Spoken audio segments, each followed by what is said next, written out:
with Charlottescornercafe.com. Today I am doing a series talking about the Yeti versus the Arctic 30-ounce tumblers. So I'm going to do some testing over the next 2 days of each of these cups and let y'all know how it goes. Before I start the test, we're just going to talk about each one of the tumblers. So first off, this is the Yeti 30-ounce tumbler, and it says it's BPA free, obviously, because it's made out of stainless steel, double wall insulated. It's a sweat-free design. It has a funny little thing on the back saying what it's good for, and that it fits into your cup holder. I can show y'all it has the Yeti emblem at the bottom, and then it says Yeti on the top. Let me just go ahead and take the lid off here and we will look at it. Okay, so there's the lid. So you can see, I'll show you the difference between the two, the Yeti versus the Arctic here in just a minute. On the inside of the cup, it comes with, alright, so inside the cup you get a little Yeti sticker, and then you get a little Yeti information packet here. So it kind of says the same thing as it gives you care instructions. It does have a 5-year warranty, and then it talks about their other products. So that's what's inside the Yeti. This Yeti tumbler is $39.99. They can be found at multiple stores. I bought mine at Academy. So that's the Yeti. This is the Arctic. So if you can see, they're pretty much the exact same height. The Yeti is a little bit heavier. When I picked it up, it feels like maybe more sturdy. The Arctic's a little bit lighter. So again, I'll show you the lid. Both of them say that they're going to keep the drinks cold and hot drinks hot.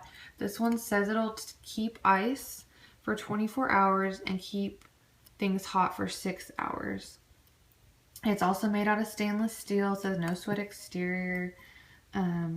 This one's designed in Cypress, Texas. Yeti's from Austin, Texas. And so it says it'll keep the ice longer. I don't know. Let me see. I don't think the Yeti... The Yeti doesn't claim to be 24 hours. It just says it keeps ice 2 times longer. So this is what the Arctic lid looks like. There's nothing inside the Arctic cup. It's just empty. It didn't come with anything. Oops.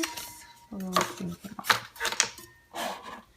So as far as the lids next to each other, you can tell they're pretty much the same as far as how thick they are. The Yeti has a little bit of a different spout or whatever than the Arctic tumbler. So that's the difference between those. So that's the difference between the two different types of cups, or tumblers I should say. I am going to take these to the kitchen and fill them up with ice, and we will start the test. What I'm going to do is put both of them on the countertop and just let them sit out at room temperature. So I'm not going to do anything to the cups. I'm not going to mess with them. They are just going to sit there and we will see what happens. Who has ice after 24 hours? Which one seems to work better? I'm hoping that the Arctic will do just as good as the Yeti, because the Arctic is half the price of a Yeti. So if you can get a really good product for half the price, that's awesome. It says made in China, but it is from Austin. And then let me just double check. I think this one was the same. Yeah, it's designed in Cyprus, but it's made in China. So anyway, both companies are in Texas, but the product itself is made in China. All right, stay tuned. I am going to go fill these cups up with some ice and we will get this started. I will let y'all know after like maybe 6 or 8 hours what's going on and which one has more ice or which one has melted more. Thank you so much. All right, so I am starting the ice test on the Yeti versus Arctic testing. If you can tell, there's ice all the way up in the Yeti glass, and the Arctic has ice all the way to the top as well. It is 8 o'clock in the morning. I am going to leave both tumblers sitting on top of the stove and just leave them sitting out. I'm not going to do anything to them. The stove is cold. It's not on. You can tell it's not hot. And we will see how this goes. I will follow up with you all and let you know my findings, and then I will continue to keep you updated, and we will see how it goes.